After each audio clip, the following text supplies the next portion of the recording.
Welcome to another edition of Yorkton Stories, where we look at Yorkton's past and present.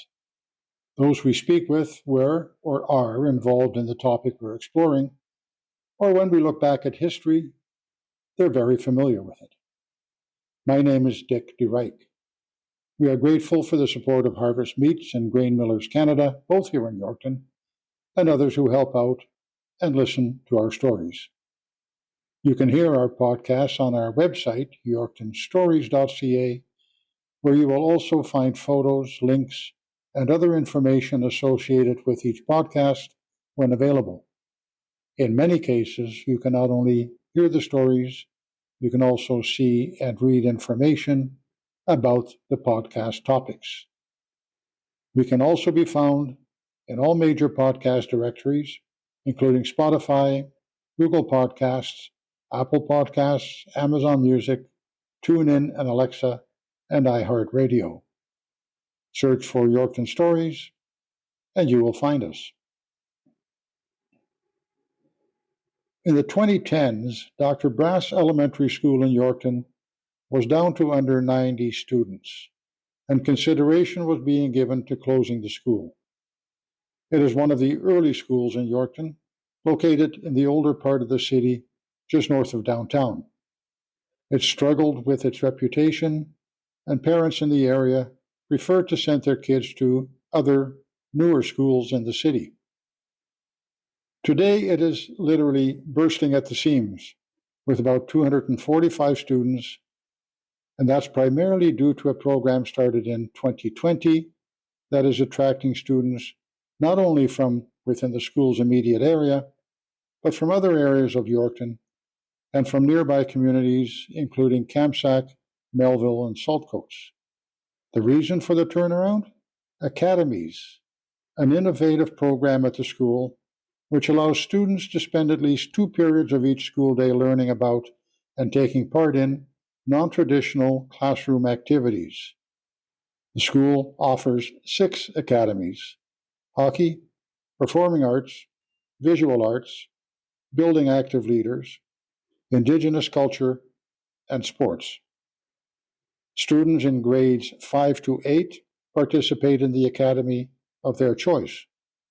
There are fees associated with each academy to cover costs like supplies, transportation, and rental of facilities where applicable. We talked about the academies with Quentin Robertson, the Director of Education of Good Spirit School Division for the past 8 years, who was instrumental, along with board member Steve Ryan, in the early work that led to the academies.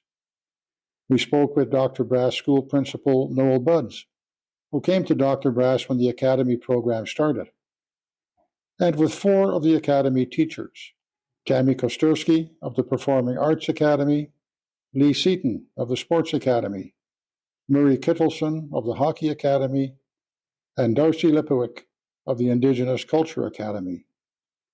Other academy teachers are Kaylee Trost of the Visual Arts Academy and Christian Naj of the Building Active Leaders Academy. Director of Education, Quentin Robertson. Steve Ryan, board member for the Dr. Brass area, and I attended a school community council meeting at Dr. Brass, and I'm going to say about 4 to 5 years ago. We came there, and the STC, the School Community Council, was hoping that the school division would expand the boundaries of Dr. Brass because they were finding that their enrollment was shrinking. The families were making the choice to have their children attend elsewhere. The conversation that we had at the School Community Council was that would not work. People would still make the choice to attend elsewhere because there was an impression that Dr. Brass provided a less than quality level of education, which was false.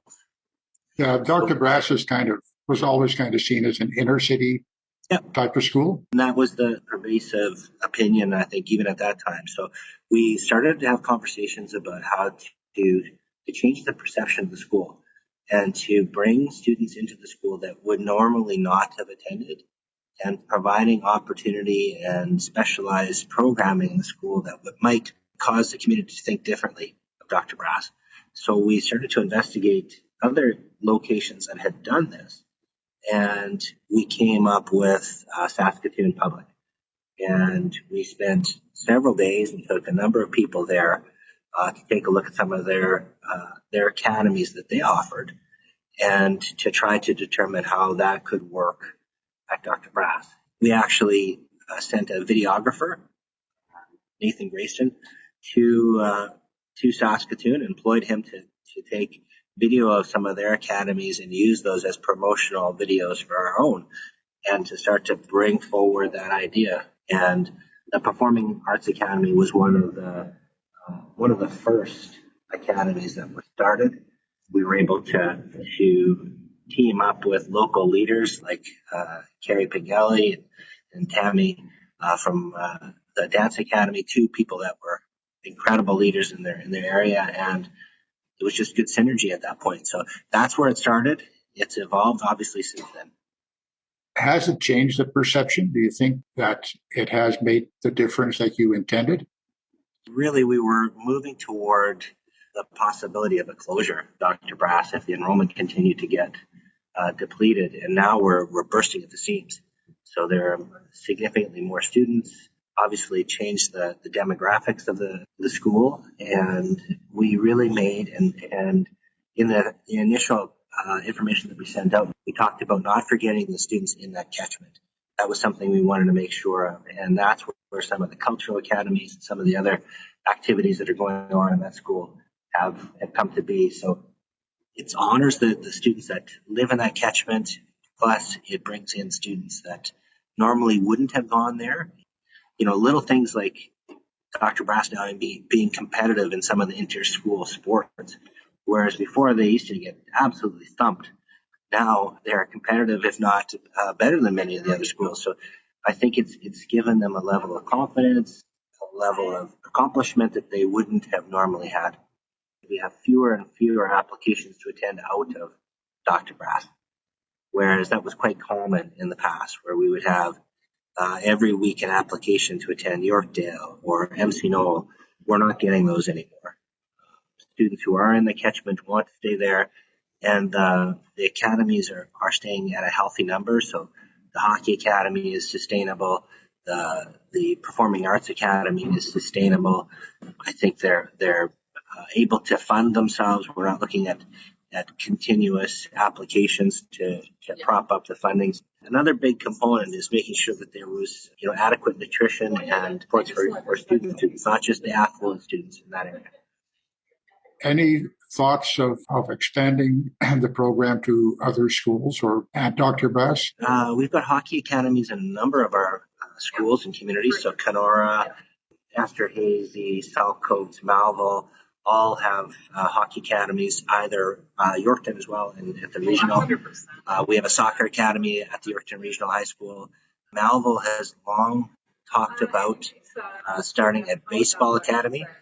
So they have a town that's a high-level university baseball coach that I think that has piqued everyone's interest. So we'd like to have some conversations with him, and I'd like to expand it to include more, maybe a bit more interest in strings, violin, cello, etc. So those are some things that we've kicked around. Specifically for string instruments. That's interesting. Lots of research around the power of music and its ability to shape the brain. And as you said, a lot of school divisions, particularly in British Columbia, will have orchestra or string academies. So starting from little kids all the way up. What does this do for students who might otherwise not be all that academically inclined or successful? Does it keep them in the education system? Well, and I think that's the idea, is to give everybody something that they can thrive at. There is a subset of the population that know how to play school. They're very successful in their academic pursuits, and typically school is designed for them. We're trying to broaden that to suggest that there's something for everyone, whether it's academic focus, if it's athletic focus, and the arts now. If we can expand it to more musical pursuits, that would be awesome. We have a very healthy band program in grades 5 up.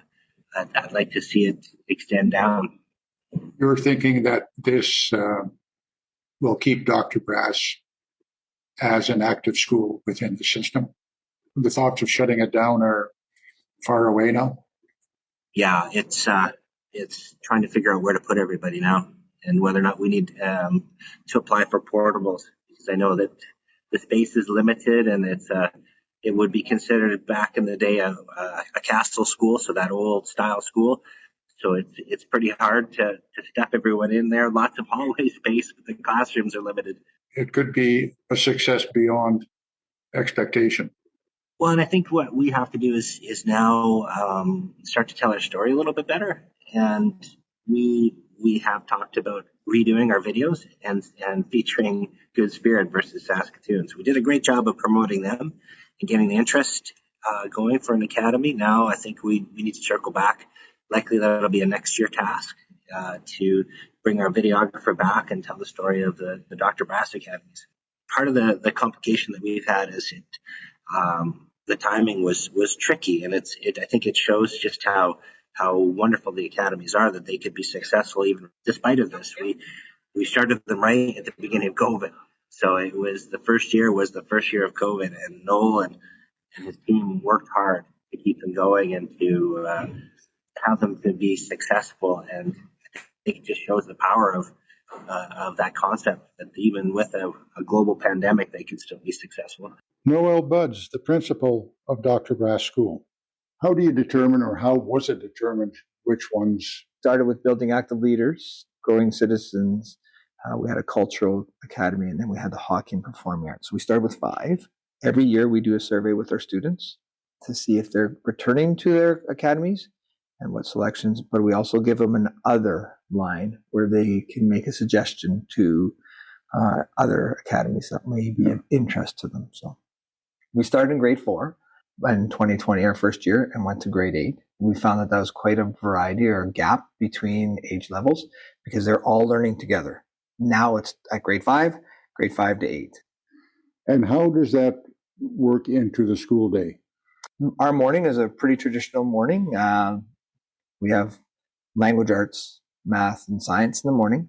We go right into our academies right after lunch. So at 12:55, we go into our academy time. And then at our break, at recess at 2:05, our academy kids most days return. Every second day, they stay one more period. And then they go into health, phys ed. And the very last period of the day, we have the social studies. We are looking at changing potentially our timetable next year, just because our guys and girls are so tired at the end of the day. It's hard to get them to refocus on the social. So we are looking at maybe the afternoon, starting with social, at the very end of the day, finish off with our academy. It's about an hour at least each day for our academies. Every student at Dr. Brass is in an academy? They are in an academy. And so when we do that selection, we do offer a traditional classroom.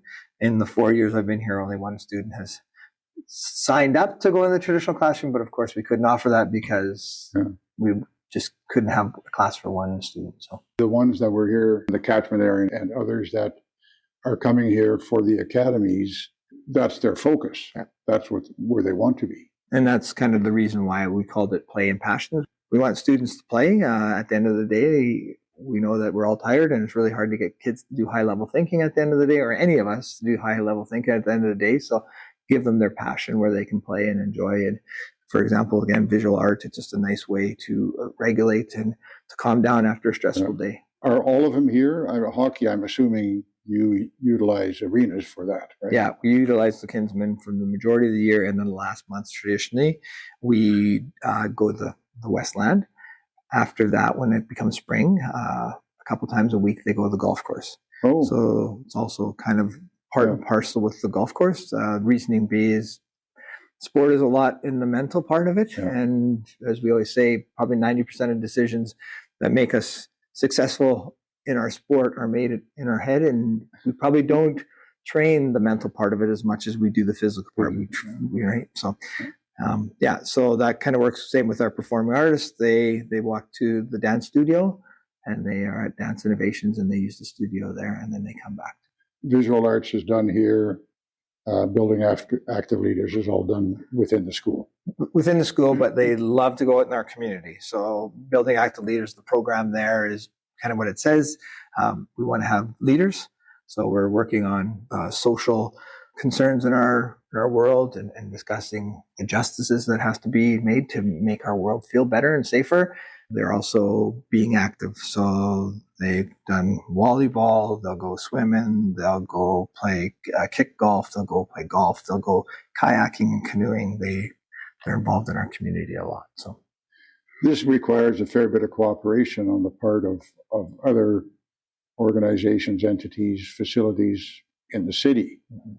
Was that an easy convince to get the community involved in this? Our community has been really good. Yeah. Like they support us a lot. And not only just in our academies, we have an amazing lunch program, and we get a lot of donations from our community to support our students for lunches. So we're very, very supportive. Same with some of our programming. Obviously, the programming costs a lot. The rental of the rink, the bus rentals. So, for example, if we do our Indigenous Cultural Academy, they'll go to Fort Capel to participate in Treaty 4 territory days, and so they will go there. Do you do a lot of fundraising for this? It's been different for different parts. Our school division's been a huge supporter of it, and they've supported us with obviously some financial aid to help make sure that this dream comes for all students as well. Some of our programs are paid by parents. It's a registration fee. For all of our academies, we have a registration fee. Some of our programs with that registration fee, we've had awesome support from the community, as we said, and we may have someone that makes a donation to an academy. This school was on a downward slide, in the 2010s until this came along. What has the impact been on school population from instituting this program? We have seen a huge increase. Our very first year, we had over 100 new students, which obviously created a lot of excitement and enjoyment for being able to meet new people. Now you're getting students who would otherwise be in other schools in the city wanting to come here. Is there a process? Is there an application type of process? The school divisions try to make that process pretty seamless. With our computer systems, we can just have them transferred over. The majority of parents just let us know that, we're interested in this. We do have some nights where some of our students get to try. So, for example, our hockey students who are interested go on the ice with our students who are going to be with our academy next year. So they get an opportunity to live in the day of a Dr. Brass student on their academy. We're going to do that same with our performing arts students. Indicate to us that they're really interested in coming here, and then we kind of make that process happen. What's the impact been on students? I think we're starting to see a greater impact on that. I think we have some good opportunities for students to show their talents. And when we feel like that we can show our talents, then we feel like we belong more. And just in my personal belief, my philosophy is belonging is what kind of impacts how we're going to be in life. When we struggle with finding a sense of belonging in a peer group, it's really tough. And I think that's what we've tried to do here, is to try to create a sense of belonging with some peer groups. What do you hear from parents? Is there a general kind of response that you get as far as the impact the program has on their children that they notice? When we first started, their idea was that they wanted their kids to be more active, that sometimes they felt that they sat too much and they needed their children to be more active. And I think our programs provide that opportunity to burn off some energy, especially the sport one. Yeah. Even our Indigenous Cultural Academy, Mr. Lepwich takes them out on lots of adventures. He has a ranch, and they'll go to the ranch and, learn about the buffalo there and everything that's going on. So I just think the opportunity to be able to get into the community more. And also, we take pride in our students. We got a letter from a bus driver about one of our programs based on that sport academy and how well behaved they were for the weekend, because he's with them for the weekend, and how respectful. And that's what we kind of try to hang our hat on, is that we're really trying to teach everyone just to be respectful and well-mannered. So you have 6 now, more coming? It depends on the interest survey, right? There's always been some that I've always thought that this would look really good. I know kids are really into the devices, so coding would be something that might interest some kids. Guitar, music, there's a lot of other opportunities. I just think that with more academies means hopefully more students, which then puts us in that maybe that dilemma of space. So we've actually, when I first started here, the basement was not used. The basement now is cleaned out. It's every inch of our building is being used. So we used to have that beautiful mezzanine, and like I said, we made that into a classroom now, right? Yeah. So that was a hard loss because it was a beautiful place to watch sports, Yeah. right? Yeah. But we were just short of room, and we needed to have a men's classroom. Tammy Kosterski is the lead teacher of the Performing Arts Academy. You spent 30 years as a dance teacher, many of those with your own studio. Mm-hmm. This is a bit of a change where you're now a teacher in the school system. What kind of brought that about? I actually had the opportunity to teach a dance education class at Sacred Heart first. And that just brought about a new perspective of dance and just a new form of joy, really, seeing children who have perhaps never had the opportunity to take a dance class in a dance studio just light up at the opportunity. So I really started to seek out those opportunities. And all of a sudden, I got a phone call out of the blue from GSSD saying, hey, we have this idea. What do you think? And I thought, well, this is my dream job. I would love to have the opportunity to do this. So that's where it started. And Dance Innovations is now in the hands of others who worked with you for quite a while. Yeah, so after 28 years, I did sell the dance studio to students who had moved through the ranks of student, teacher, and now they're doing a great job as the new studio owners. How many kids in performing arts, which is both dance and drama, right? You do both. Exactly. They do dance, drama, and musical theater. And right now we have 10 students in our academy. Boys and girls, boys or girls? Currently, there's only girls in the program, but totally open to boys and girls. So the students spend 5 afternoons, or a good part of 5 afternoons a week, dance and drama. Terry Pengelly from Free My Muse is also teaching. Yes. She looks after the drama side of it. Yes, we're so lucky to have her. She's just such a gift and connecting the students to drama. Are you finding that the students who are taking Performing Arts Academy, are they new to performing arts? Are they into it and want to increase their skills, the time that they can spend with it? It's actually both. About half of our students are current dance students in our community, and they are here to increase their knowledge, increase their skill level. They love the more dance they can get, the better. So, and then having Miss Carrie work on the drama and characterization has really helped their dancing outside of the school. And so they're really taking that extra jump and leap ahead. And we also have half of our students who have never danced before, and they came into the academy having never had exposure to performing arts and just thought it might be something to try. And they've stuck with it for the 4 years. Our 2 grade 8s that are graduating into high school next year. And then we have some new grade 5 and 6 students who have never danced before. I just see them connecting more and more. My goal is for them to love to come to school every day. And if that's connecting through the arts, some children will connect through sports or hockey or Indigenous Cultural Academy or Building Active Leaders. For these students, they connect to school through performing arts. Yeah. And that's my job and that's my joy.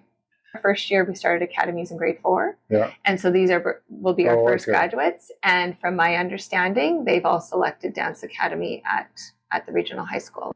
You have some public performances as well that people where they can see what these students have learned. Yes, I do. And actually, this year we had 3 performances. We had one back in December that was only drama.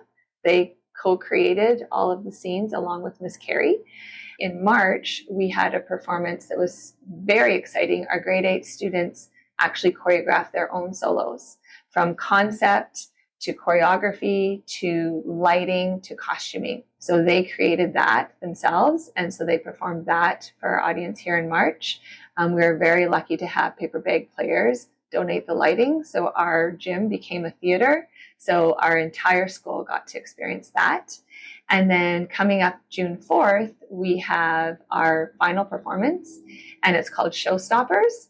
And it's taking our audience through a story, including all the different musicals. So we're showcasing Cats, Oliver, Bye Bye Birdie, many different musicals that maybe our older folks of our community and our younger folks of our community are all going to connect to. So I think it'll be a great performance.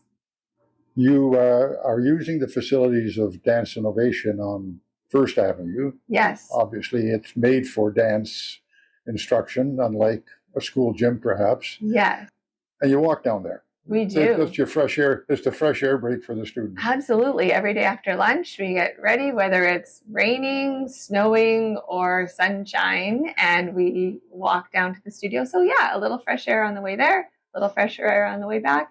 And even those walks, those bring our students in our academies are grade 5 to 8. So as we're walking down there, these children from different grades get to connect as well. So it's that visiting and that interacting with people that maybe they normally wouldn't have spent recess with. Yeah. And so this Performing Arts Academy is becoming quite a close-knit group of people. What do you hear from the students? Do they tell you what they think of what's happening? Do you hear that? I do. And, after every performance, I'll ask the question, what do you want to remember forever about this moment? And because I always think that that's really a good thing to talk about, and it kind of puts you in your mind. And I remember after one of our shows, one of our students said, the feeling of people clapping for me. And, that's something we as adults, we don't get that. And I really feel that every child should have that opportunity, that people clap for them. They really felt proud of what they did. And watching the students, our last performance, for example, was in March. And after they performed and all the students in their school clapping for them, coming up to them in the hallway. And it was the hockey players and it was the sports academy students coming up going, wow, that was really good. And so by our performing arts students performing for the Dr. Brass student body, our student body is learning how to respect the arts. And then the arts are learning how to respect the sports. And it's bringing people together. Lee Seaton talks about the Sports Academy. You came to Dr. Brass this year. What motivated you to get involved, A, with kids and B, with the Sports Academy? Well, coming from where I come from, my background, being a First Nations youth, male, wasn't always the easiest upbringing. My father was a residential school survivor. I'm a product of residential school myself, so my childhood was filled with a lot of trials and tribulations, right? We had a lot of traumas growing up just from different things. Sports was my way out. Sports was one of the first things I felt my best friends in the world, found my family. Everything I gave it, it gave me back. All the hard work I put in came back in results, in skills, right? Where what I put into it gave me back. I had a few great people, a few great coaches, and a few great teachers who were able to create not just a sports team, but a family. Right, to create a bond between people from all different walks of life, and to bring us together. And by the time we left, we were a unit. We walked together in stride. So the power that coach had to eliminate all the noises of the world, to create something on the court or whatever sport we were playing where there was no color. Right, it was me and my brothers, as opposed to me and the First Nations kid or the non-First Nations kid, right? And then when we ended, we were a unit. We walked as one. And then on the teaching side as well, I had a great, great teacher who just refused to give up on me. I had to take a step back and look at those things when I was trying to figure out, what am I going to do to make me happy in life? What is my calling? And it just always came back to helping youth, helping the next generation, and not just helping my people, but everyone, because again, that's the mentality I want to have, is we walk as a unit. And that kind of led me to teaching, to getting into education and focusing a little more on sports specifically. So the Sports Academy, how many kids? We have 13 right now. And what sports? Beginning of the year, we play volleyball. My thing is we will train volleyball. Then we move into basketball season. We will train basketball. I'm also an archery coach, and I do some badminton, and I do a little bit of everything. So when the season comes, we will adjust and we will adapt to the season. If I have athletes who are football players, we're now into football season, and all year we've been they all build up. All the different workouts, all the different sports we train, just build up to one big giant athlete is what we're trying to create. So we'll spend days on our gym days. We'll be in the gym or on the field training our specific sport. Once we're done, we'll come back and we'll do some classroom work. On our non-gym days, we go down to the fitness room. We'll do cardio. Our older kids might do light weight work. The younger kids will do more body weight than anything. Once we're done our fitness or our cardio, we come back and we do classroom work. And we just kind of alter days like that. Yeah. So classroom work related to sports, like do you teach them kind of theory as well as? So even with that, I try to keep it sports focused as possible because it interests them. It's what they love to do. So when we have health, well, we try to match our health outcomes, and we'll make the topic sport topic. Art, we do a lot of sport themed art projects, things like a sports podcast we've created. A lot of my guys are basketball guys. So one thing we did was creating your own signature shoe. Just really sport themed art project. I try to keep it as much as I can on what they love, what we're here in our specific academy for. Do they develop enough of an interest to, or would you know whether this is leading to them getting more serious about sports, or are they doing it as a recreational thing?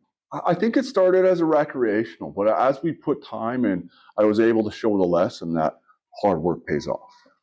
What you're going to put into it, you will get back as long as you're putting everything you got, as long as your focus is on getting better.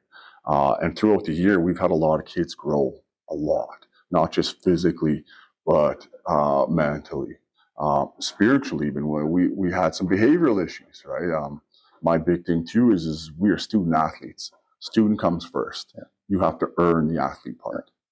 Well, my goal with the Sports Academy is to create hopefully future stars within our well, not just our province, but our country. Have them really find to something, and wherever they go after that, they're going to take that in life. Right? I'm going to go to this new job. I'm going to put everything I got into it, and it's going to give it back to me. Sports requires a lot of discipline, and not all students would come to school or to the Sports Academy having experienced that kind of discipline. Does that present problems, or is that a challenge? Oh, absolutely. It absolutely does present issues to start. We did not start this. Everything was not all sunshines and rainbows. But also my big, before anything else, is respect. I do that in the gym, anywhere I'm training, in the classroom teaching. Respect. For each other and for the... Absolutely. You're going to respect yourself to put in enough work to see the outcomes. In the classroom, you got to put in the work to get the grades you want to get. On the court, you got to respect yourself enough to try and give everything you have. And also your coaches when they're teaching. Be coachable. Respect them enough to trust and not question. Respect is number one for me. In most classrooms, you do your classroom rules. Yeah. Well, my classroom follows the 7 sacred teachings. I don't demand it. I also have to earn it, right? By showing you that I'm invested. We're in this together. We talked with Murray Kittleson about the Hockey Academy.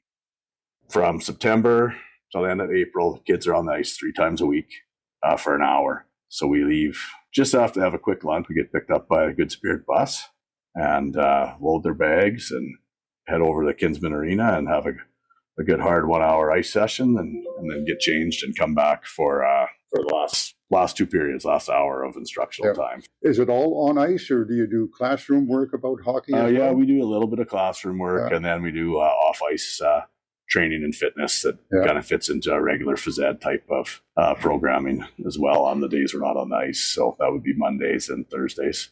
How many kids did you have in the program this year? 22. 22? Yeah. How many girls? 4. 4 girls? Yeah.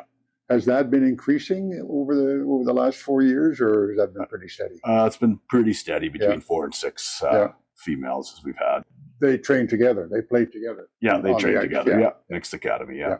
What do you find is the prime motivator for these kids to get into the academy? Do they want to learn the game? Do they already know the game and want to get better? How? There's probably a mixture of both. Kids that are new to the game that are learning and trying to get better, and kids that have been playing since they're 3-4 years old and are highly skilled and are top players amongst their province, and they're motivated to get even better as well. So all kinds here, and it's been pretty successful for kids of all skill level getting those extra puck reps and skating in. We had a girl make Team Saskatchewan this year. Another girl was a leading scorer on a Canadian ranked team. We've had kids that, came in that are, your typical sort of player coming through the minor hockey system, and maybe they're kind of more of an average house league type player. And after a couple of years, now they're, amongst the league leaders in scoring in the major hockey league. So that's considered a success. And we've had, players now that have came through here. They're getting a little bit older and, they're playing midget AAA, or we just had a Dr. Brass alumni just sign his entry-level education deal in the WHL. Cameron Allard out of Yorkton here. He played with the Estevan AAA Bears last season. Pretty impressive. Yeah. Some of the high schools also have academies. You were with the Melville Comp Academy, and the regional high school has a hockey academy. That's right. Yeah. Most go on into that when they get to grade 9. What do you hear from parents? The feedback here has all been good.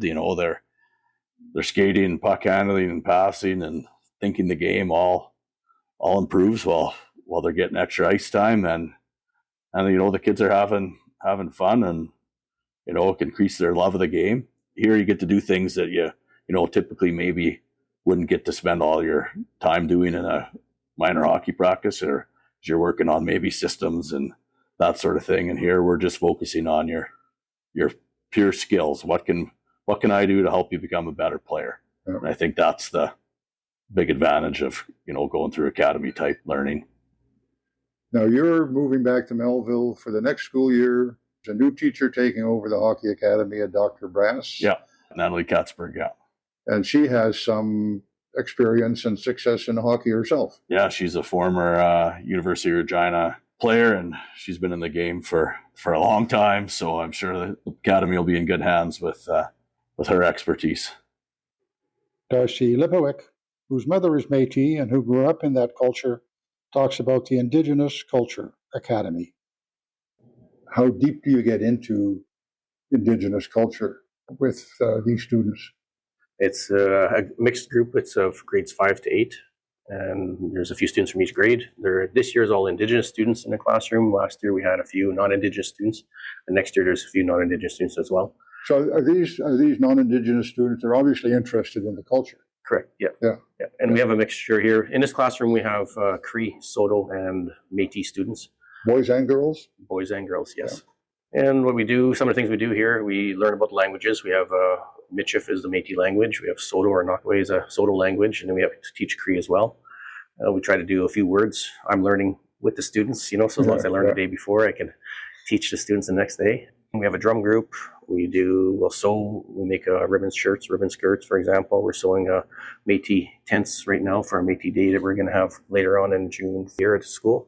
We do cooking. We'll cook everything. We try to cook some more traditional meals, like bannock is one. We'll make dried meat. We'll make pemmican. We'll do like bullet soup. We'll just even just frying eggs. We use the ingredients in those cooking classes, what they have at home in the fridge. So when they go home, they can cook the same stuff. We'll bring in animals too to skin. We have beavers in here that we skinned. We teach about the anatomy of the beaver, and then for health as well, instead of on the human body, and traditional uses of the beaver.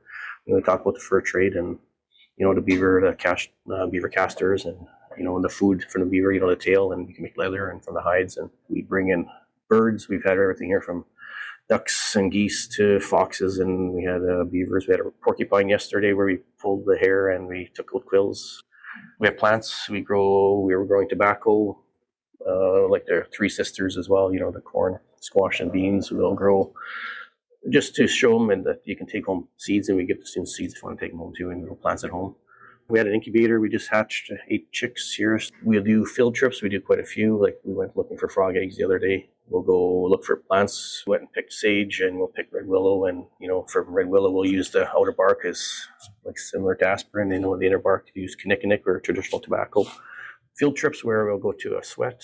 We'll have the elders there that teach the protocol, and they'll participate in the sweat. So you do involve the Indigenous community around you and the elders in this as well? Yes, we try to get as many as we can, parents and elders, to come into the classroom, and then they teach and tell stories and talk a little about the history, and it helps with behavior of the kids as well, and then they take more pride in learning what's going on here. Yeah. What kind of response do you get from the kids? Like, are they doing it because they have to take a class, or are they doing it because of genuine interest in their own culture? A lot of them are genuine interest in the culture.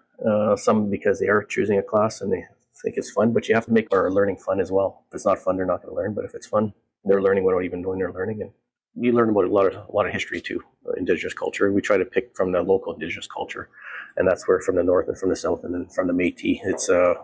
It's a variety. What we teach here isn't specific to one group. It's not to Cree or Saulteaux or Métis, but it's sort of a general. We talk about the differences as well. Do you get any response from the parents? What is their reaction to their kids learning this? Most of them are really happy that the kids are, coming home and they're talking about in the classroom. They may not mention it so much, but the parents say, every day they come home and they say what they've done in the classroom. Is this making a difference to the kids as far as their, not just their knowledge, but their pride in their Indigenous background? One of the main things is attendance. A lot of these students miss a lot of school. But since we've been doing a lot of the cultural stuff, the attendance has improved a lot. And at first, they were just coming for the afternoons for the Cultural Academy, but now we're making it where they have to come in the mornings as well to participate in the Cultural Academy. So they're happy to come in the mornings and, they do math and science and ELA in the mornings, and then they're doing the cultural stuff where we do health and phys ed and art, or some of the classes that we cover in the afternoon as well. It's an incentive for them, yes, to participate in the school. Yes. Watch for and listen to another podcast in about 3 weeks. Visit yorktonstories.ca to hear this and all previous podcasts. And there you can also sign up to our email list so we can let you know when a new episode is available. There you can also support us with a donation if you wish to help defer the cost of the technology behind these podcasts. Thanks again to our sponsors, Harvest Meats and Grain Millers Canada, and thank you for listening. Your comments and suggestions are always welcome. Get in touch through our website or by emailing Dick, D-I-C-K, at yorktonstories.ca. We'll talk again soon.